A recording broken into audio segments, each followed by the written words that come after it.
What's going on, guys? It's Dan here from the Wolfpack, and today we're going to be talking about the game between Wolves and Crystal Palace. This is the match review. We're out for blood. Better run, better run. Here it comes, here it comes. Better run, when the Wolves come out to play. As you can see, it's finished. Wolves 1, Crystal Palace 3. Not a good result for Wolves today at all, not even in the slightest. We're going to talk about the game in halves, as we always do. We're then going to obviously talk about the players right at the end. But let's look at how Wolves lined up for this game. So, it was a bit of a surprise. We saw Dan Bentley take Jose Sarr's position between the sticks. He was dreadful. Just putting it out there. Before we actually start talking about key players or players that, you know, deserve this, that, and the other in terms of feedback, I'm just going to say before we even get to that part of the video, Bentley today was absolutely dreadful, and Jose Sarr has absolutely nothing to worry about. We then played a back three of Gomez, Kilman, and Semedo. We then played a midfield three of João Gomez, Mario Lemina, and Boubacar Traoré. Then on our flanks, we had Doherty and Ait-Nouri. And then we had a front two of Hwang and Cunha.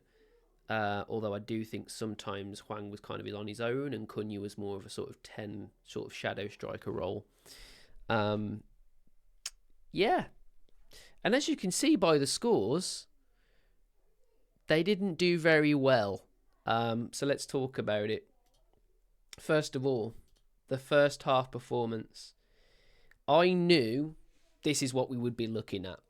I knew that we would have had a crap ton of possession. 62% to Palace's 38. 62% possession. Now, I know what you're thinking if you didn't watch the game. How the hell did Wolves lose that first half? Well, Palace did their homework, because we know that if you give Wolves the ball, eventually we're going to make a dumb mistake that you can capitalise on and punish us. And that's what happened. They let us have the ball. We were playing all right at the start, you know, finding some patterns of play. But with all that possession, Wolves didn't create anything. Nothing. It looks like, oh, we got 3 shots on target. Nothing really to write home about. No real clear-cut big chance, as you can see. So it was very much huff and puff in the box. And it didn't result in anything. Nothing actually happened. Honestly, this is a really poor first half performance from Wolves. It's different to the Bournemouth game as well, because I think in the Bournemouth game, because that's where I sort of compare the two sort of first half performances. I think Bournemouth is still worse than this one, because I think there was some positive sort of possession football from Wolves, where, you know, we were keeping the ball enough. But you could honestly argue, like I said earlier, Palace literally played like that for that reason. They played to let us have the ball, because they know Wolves are dreadful when it comes to keeping it. Genuinely. And look, there was some parts in that first half today where I honestly could have just, if I was comfortable enough, I would have fell asleep. It was that bad. It was that boring. Like, literally, if you have, like, trouble sleeping, right, you need to just watch Wolves in that game because you'd be asleep in minutes. It was that boring. We were so boring. Nothing going forward in a positive sort of threatening way. We didn't threaten Palace. Even with all that possession, we didn't threaten them at all. They didn't feel any form of threat whatsoever. Okay? We were sloppy in possession. And this is why we lost. Because all of a sudden, Palace were like, right, okay, you've had your fun now. Nice try. We're going to turn the screw. And they turned the screw like this. And we fell to pieces. Ironically, at half time, the under 8s came around and everyone gave them a really, a deserving round of applause. You could have played them in that first half and you probably would have got more because we showed absolutely no teeth to go forward. And the worst part about it was our defence today was at times criminal. The under 8s would have done just as much, if not more, than our defenders did in that first half. We were that bad. Now, where did Palace turn the screw, guys? Where did Palace turn the screw? Well, what they did was push us high up. As soon as we were trying to get out of our own half, right? And Palace were just like, nah, not a chance. We're just going to make it really hard for you. And you're just going to make mistakes. And we're going to pounce on them. And that's exactly what happened for the first goal. Semedo caught in possession. Awful. Just passing it around like we've got all the time in the world. And you don't, because Palace, they just beat Man United by 4 goals. And you're trying to be passive with the ball around the back, knowing that they've got players like Elise, Moreta. Awful. Really naive from Wolves. And that's what led to the first goal. They pounced on us. And with a few passes, we were completely out of shape. Elise, great finish. Gotta say, it's a good finish. But it's all of Wolves' doing. All of that was Wolves' own fault. And we've seen that time and time again this season. I think if Semedo plays where he normally is and you've got a centre-back there instead, that goal doesn't happen. So you could argue, it's not really Semedo's fault for being played out of position. But players need to help him. He was on his own, right, with his thumb up his arse, trying to get rid of a ball that was just given to him. And he had no one helping him. And he got caught. And 1 or 2 passes later, it's in the back of the net. That was the first goal.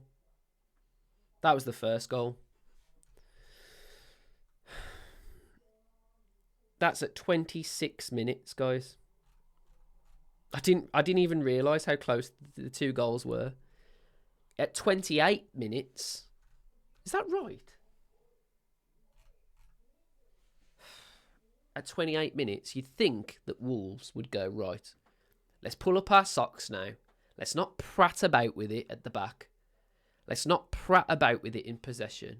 Let's try our best to keep the ball and make something of it. Where you'd be thinking completely wrong. Because that is not how it all went at all. We just did the same thing again.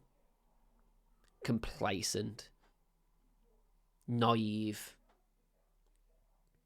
And Palace didn't even have to try. They're through on our flank, and there's a ball in, and it ricochets off the post, and then it's just up to Moretta to put it in an open net. There's parts of that goal that are freakish. If it comes off a post, sometimes, you know, it goes to a Wolves player and then it's fine. Or it comes off the post and goes out for a corner, or all these things can happen. But you look at the start of that goal and what happened again. Got caught on the ball.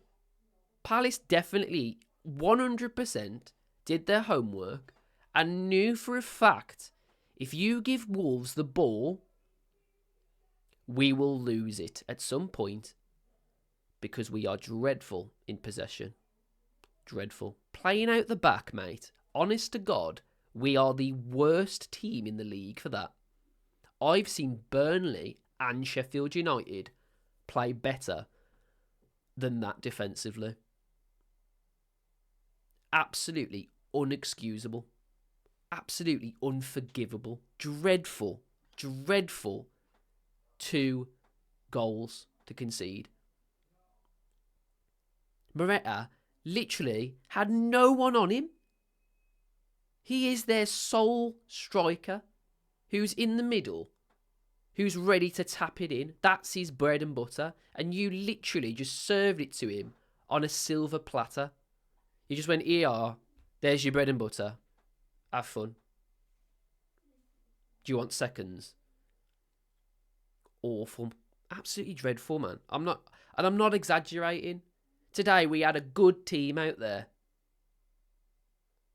Okay, yes, Semedo's out of position and whatever, but Totti and Kilman have to do better to help Semedo out. And they didn't. Dreadful. Anyway, it goes in at half-time. Crystal Palace 2, Wolves 0. And honestly, I was so disappointed with that performance in the first half. We were just so lacklustre in everything we were trying to do. There was nothing in that first half where I could take away from it and go, all right, well, at least, you know, there's that. Nothing, guys. Even star players like Ait-Nouri or, you know, Cunha, they just looked dreadful because, you know why? We couldn't get it over the halfway line. And when we did, it was coming back. And then when we were trying, eventually the screw was turned and bosh, we couldn't handle the pressure. We couldn't handle the aggression from Palace. And they played a bloody good game today. And looking at them now, you know, we looked at their form. They deserved to win today. They deserved it against United as well. So I don't know why we went into this so naive. No idea, guys.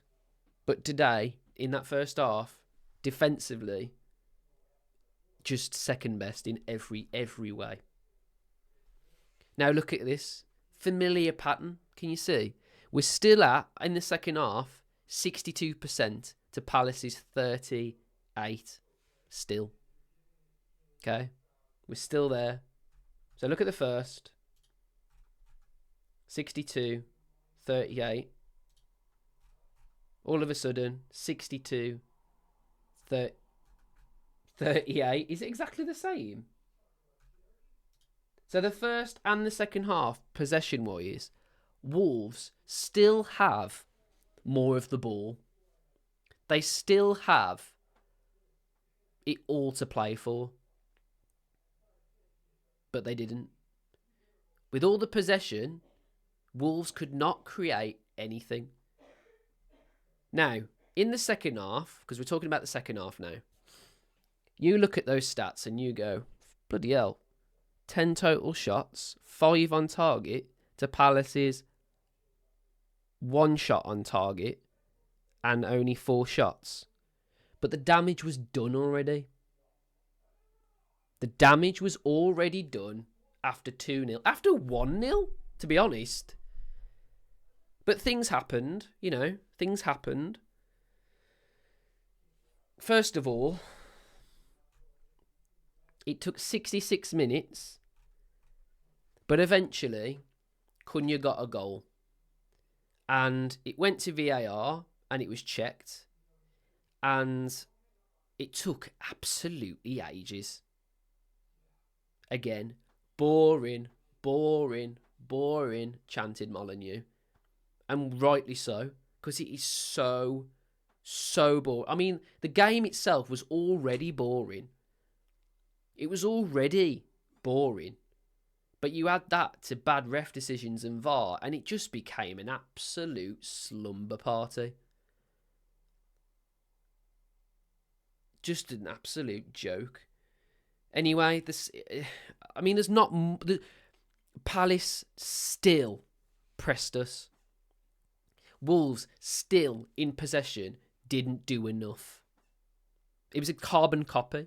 You could argue in the second half, once Wolves got going and scored this goal, we did start to see some momentum.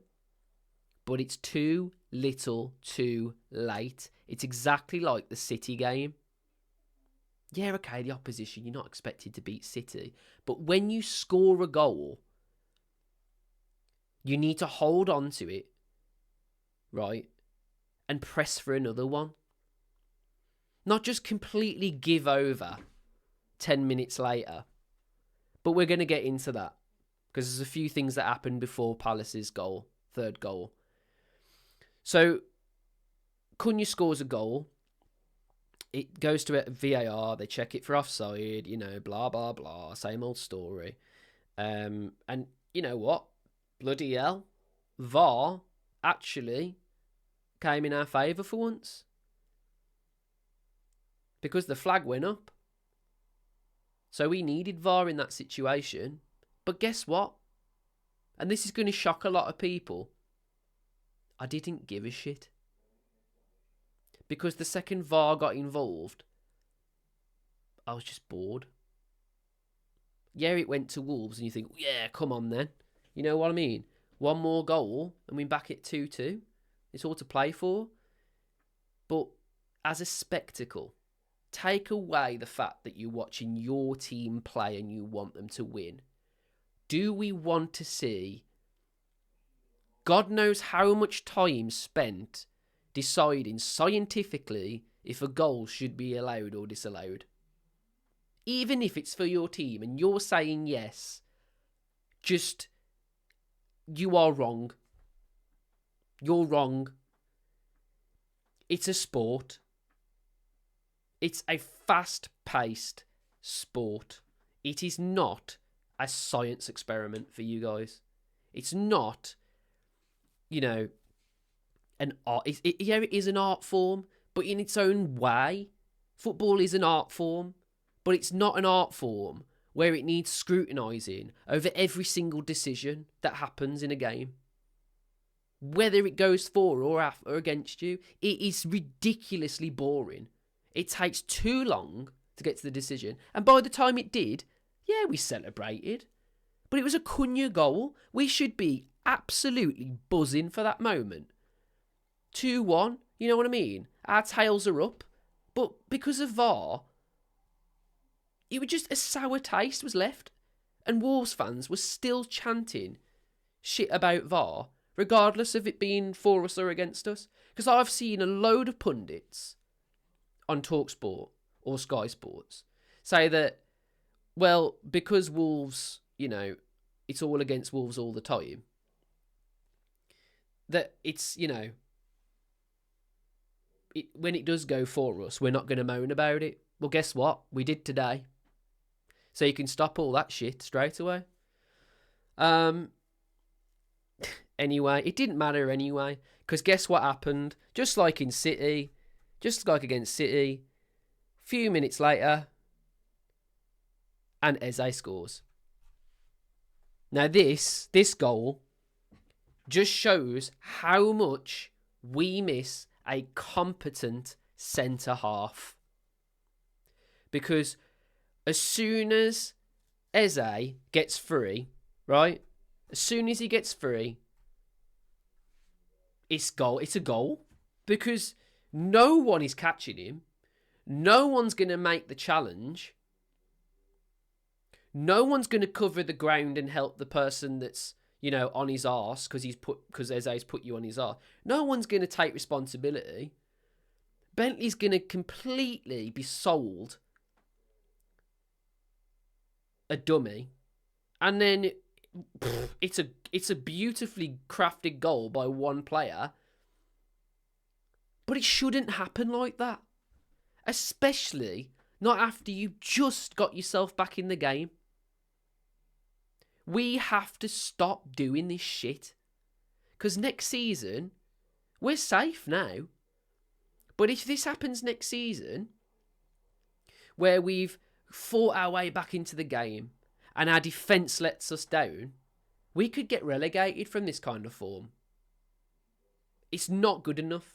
You can blame whatever you want, right? Blame Fosun, blame blame the injuries, blame VAR, blame the refs, whatever you want to do, guys. But at the end of the day, you take VAR away, we still lose. You take the ref away, we still lose, right? None of what you use as an excuse for that performance has its weight in gold. It's all just air. None of it has any weight. And at 3-1, it's game over. But what did you say, Dan? Something else happened before that third Palace goal. Well, what was that, Dan? Well, we had our tails up after that second goal. After our goal, our first goal even, Christ. We looked good. And we honestly looked to take Crystal Palace to the sword a little bit more. And turned our own screw. Why is that frustrating? Why is that frustrating? Well, why the hell why didn't we just start like that? Why didn't we start like that from the get-go? Why does it take this team so long to gain momentum in a game? It's just so slow. It's like we're all sloths. And we're just moving at a snail's pace all the time until someone makes a mistake and then bam, you concede. And then, we get a goal and our tails are up and that's it then. They were all absolutely going for it at that moment. But where the hell was that when we needed it most? Do you know what I mean? And yeah, I'm thankful for the fact that's what happened.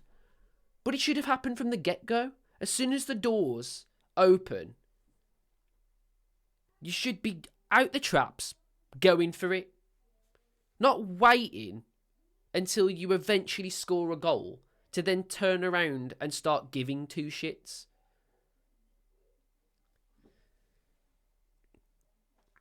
Right, so I'm trying to avoid what I'm trying to talk about. Cunha gets free down the side and he puts in a good ball and it whips along and there's a gaping hole for Hwang to aim at. And I've been saying that this guy's got composure. But in that moment, he had negative whatever figure composure. Not just no composure, negative. Because, it just went completely out the window. And he just slices it wide. And that would have been 2-2. The game's changed altogether then. Oh, Christ. So after that, they score. It's 3-1. And then, just as when you thought VAR was done for its wonderful performance, it had to turn its ugly head one more time, didn't it? Just one more time in the season at Molineux.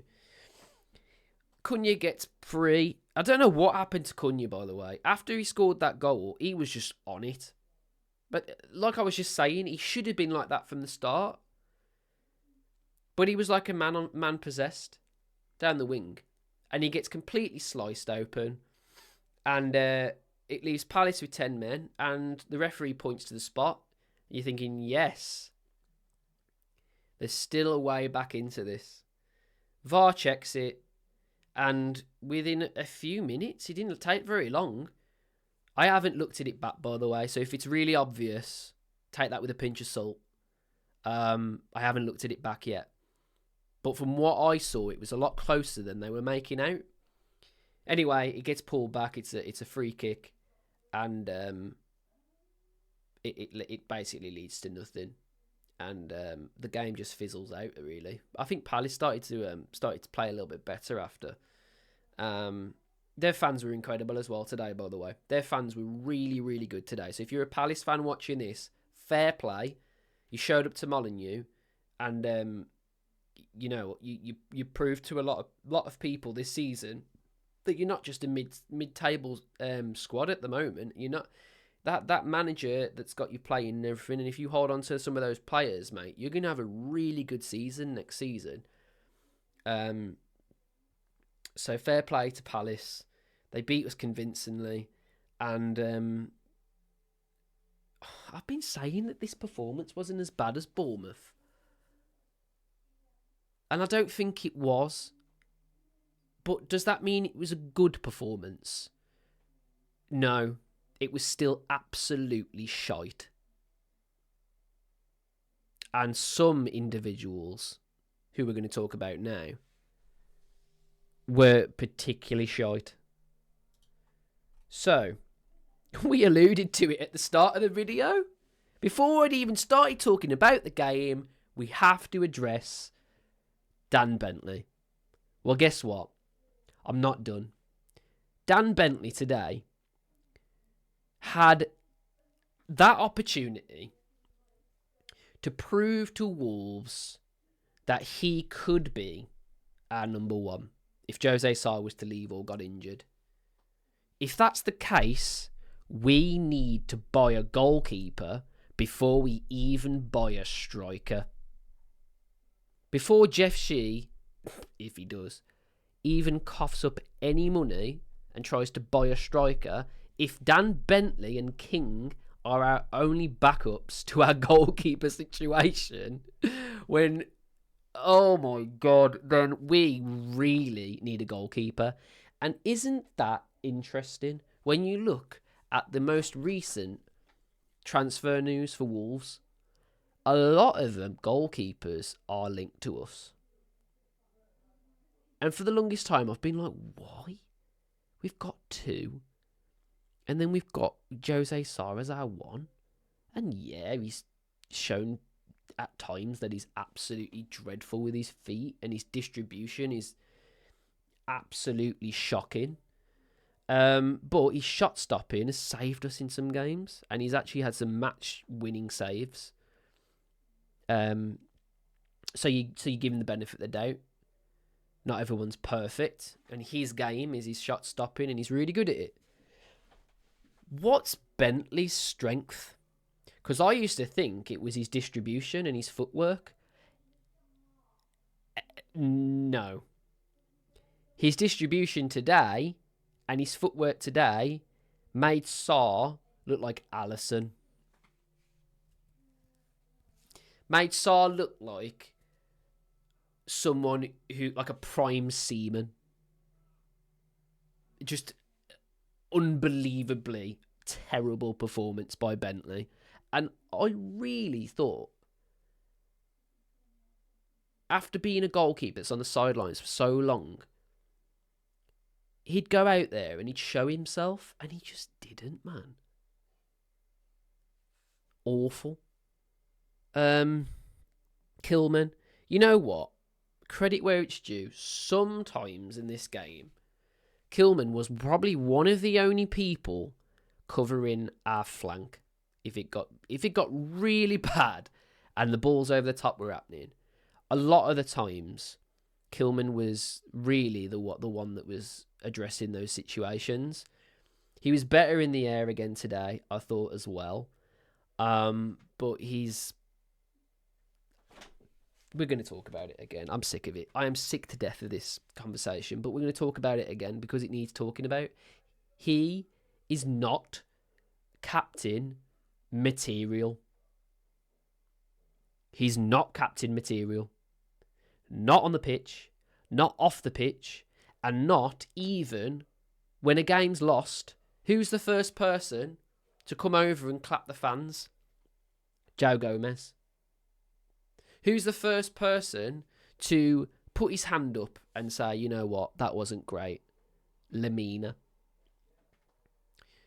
I saw Max Kilman today after the final whistle stand on the centre circle and just talk to people. And I thought, oh, he'll come over in a bit. He didn't come over until everybody had already said something. You should be the first person going over and saying, look, it's my responsibility in one way or another.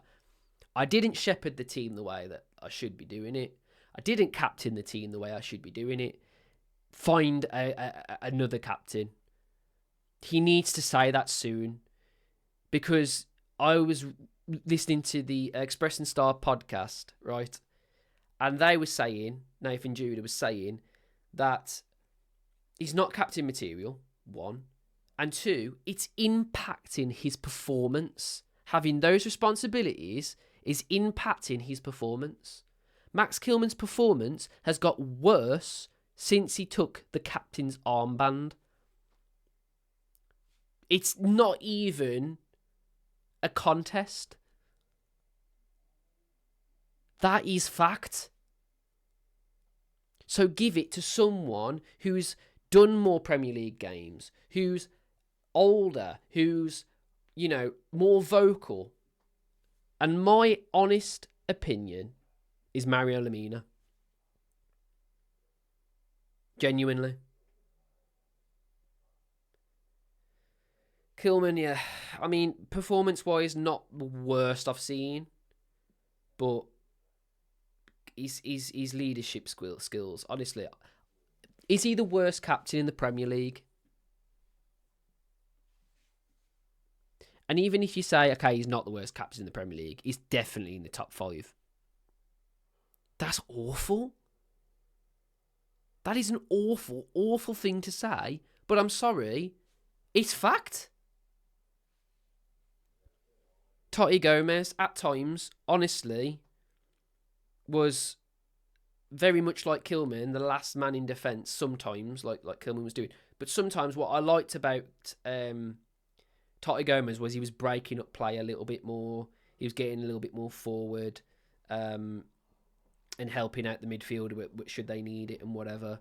Caught out position again and whatever. And there's parts of his game that definitely need polishing. But for a player from where we got him from and to see his progression, it's hard to be mad at him sometimes because he's arguably playing better than we'd assumed he would at this point in the season. So there's still a lot more to see from Totti Gomez. But not great. None of the defensive...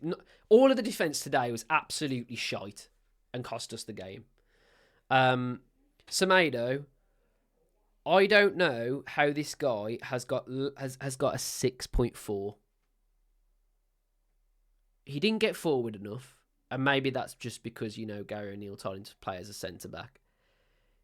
He's absolutely shite in the air. He gets bullied off the ball far too easily. He's not built to be a centre-back in any stretch of the imagination. I'd honestly rather see Alfie Pond there as a solid unit than Semedo. So he lost the ball too much. He didn't get forward anywhere near as much. But both of those things, you could say, pretty much gravitate to the fact that he was in the wrong position. Simple as that. I thought Doc was probably one of our best players today. Thought he got forward enough, made some good runs, good link-up play, broke up play quite well. You know, very positive performance from Matt Doc for me. Not amazing. None of them did amazing today, by the way. I'm not saying that any of these players I'm saying, even if they've got good scores, I'm not saying they did amazing. But out of all of the players that we're going to talk about, I thought Matt Doc did all right. He was all right. Joe Gomez, at times in this game, especially in that second half, just proves the quality that he actually possesses. The way that he can just manipulate the ball sometimes in really tight situations, and he's I can't think of the word. His mentality to be that young, to be a couple of seasons into the Premier League, but to have that mentality of keep going attitude, that needs to bleed into the rest of this team. Because if everyone had the mentality that him and Lamina have, we'd be a solid unit. But we're not. We are soft. It was a hot day today. And honestly, they were all melts. In the back. Melts. Boubacar Traore. Not a great game. Very rash. Showed his hot-headedness. At times today as well, I've got to talk about this. We played a midfield 3 today. And it literally looked as though we were just playing a midfield 2. And Lamina was so deep that he was almost a centre-back in case Semedo fucked up. That's such a bizarre tactic. Such a bizarre tactic. And sometimes it just didn't even look like we had a midfield. We were run through that much. It didn't even look like we had a midfield. Yeah, not his best game at all. I've liked some parts of Boubacar this season. I thought, actually, he looks really good. But Doyle came on for him, and I thought Doyle was way better than him. So maybe, arguably, needs more game time, needs pre-season, needs to bed into the team more, and we'll see better signs from him, because I have seen some very good signs from him. Thought Lamina, at times, was getting into good situations where, you know, he could see a clear path forward, and he'd sort of drive into that space and then set a free at like a Cunha or someone like that. He did that really well in the second half, but like I said earlier, midfield today was just non-existent. It didn't exist. It didn't exist.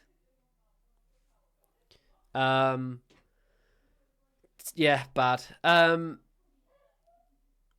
But that's more of like a thing I'm saying about all of the midfield. Lamina had spells where, you know, he probably deserves a decent bit of feedback and whatever. But yeah, overall, midfield was shite, especially in that first half. Christ.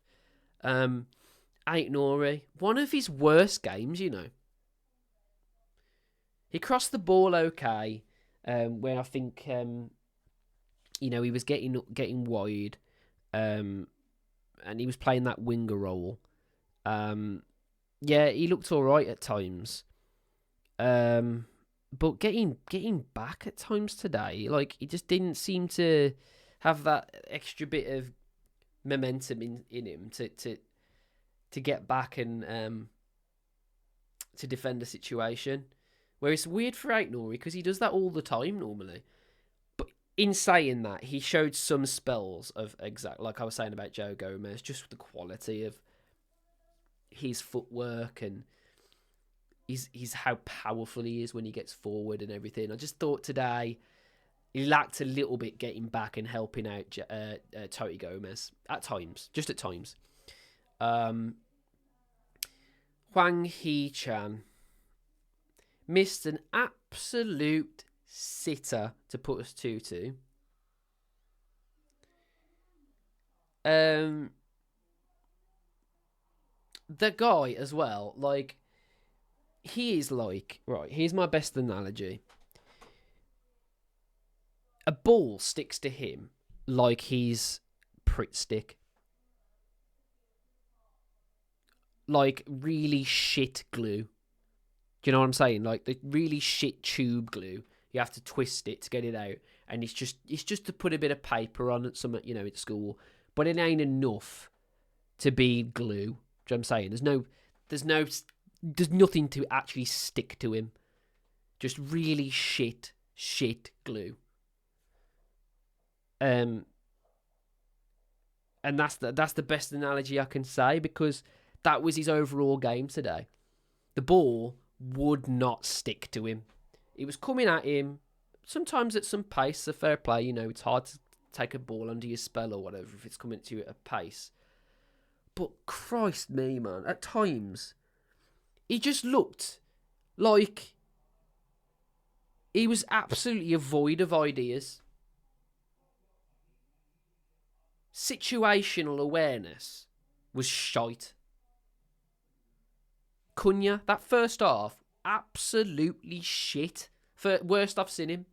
Second half, turned into a beast. Switched it on. That's concerning for me. We need players to be switched on straight away. It doesn't take a bit of a goal or a bit of momentum. You create that yourself by playing better. And he relied and a lot of our players were the same, relied too heavily on game momentum than actually playing football. And soon as the momentum started to turn our way, Cunha turned into a different player and was unbelievable. Getting down the flanks, And I've got to say as well, some of the substitutions that were made today made that Cunha change a little bit more evident. And I think, yes, okay, he scored, so there was momentum there, in his mentality to strive to do better and get a second and get a third, and, bit like he was against Chelsea, where he just looks like a man possessed. But the substitutions meant that we went to a midfield 2, which then left an extra man that we subbed on, which was Sarabia.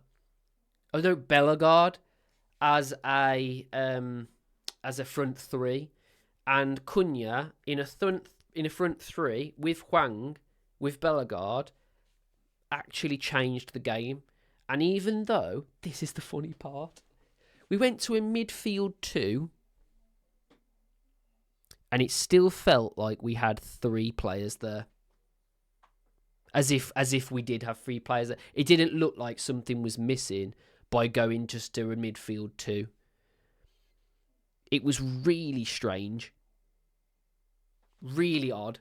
And Cunha, unreal second half performance, and deserved all his songs and his praise.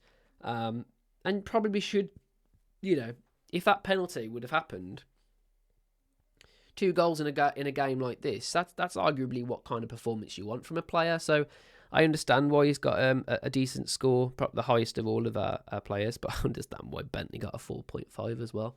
I think that's being generous, if I'm honest. I actually think that's being generous, giving him a 4.5. Christ.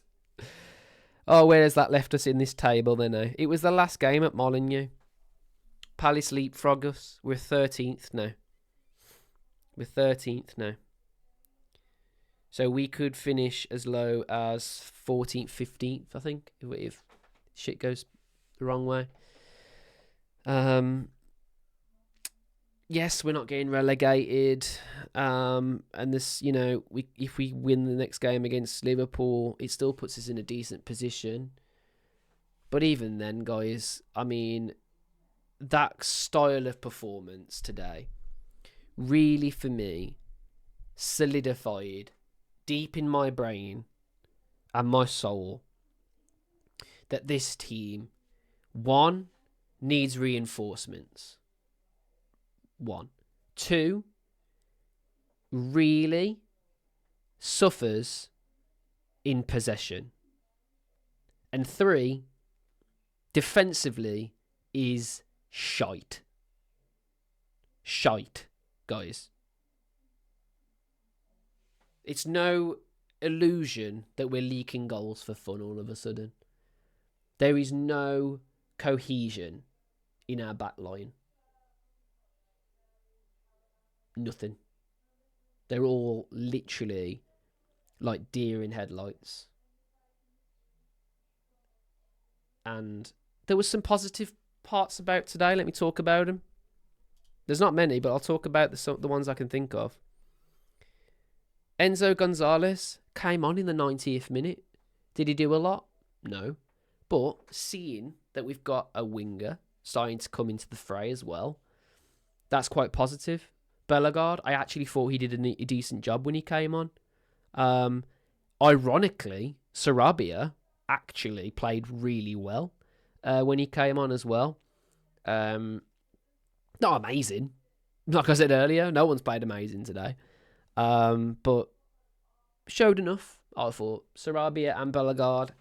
Gonzalez didn't get enough time to show much, really. But, yeah. And then, I mean, Doyle came on for a little bit as well, but he didn't really do a lot.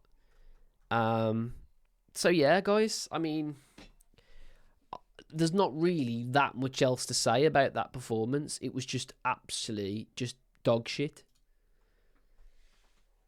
Thanks very much for watching, guys. Really appreciate all of the love for the Wolfpack at the moment. We are super busy doing loads of different content for you guys now.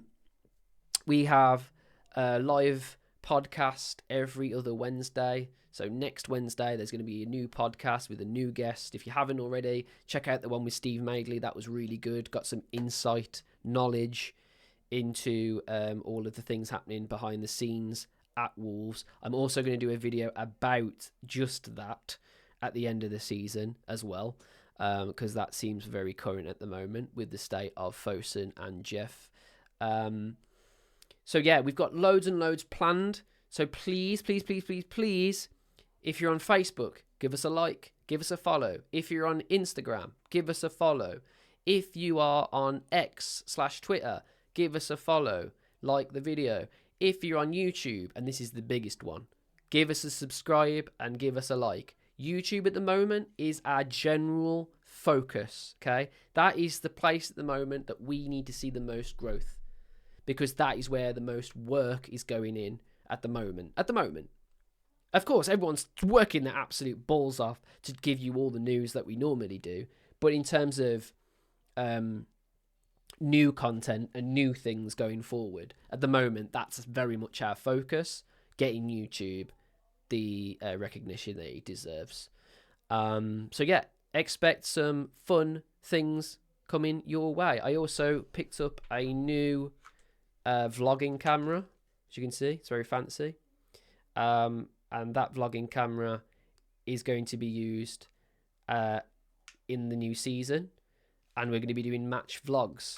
I also have a microphone that we are going to be going around with to get your feedback as well. So if you're at a game, I'm going to come up to you and ask you questions. That'll be really cool to see that. And yeah, guys, no matter where you are, please support us, and have a wonderful evening, and I'll catch you on the next one in a bit. Better on, when the wolves come out to play.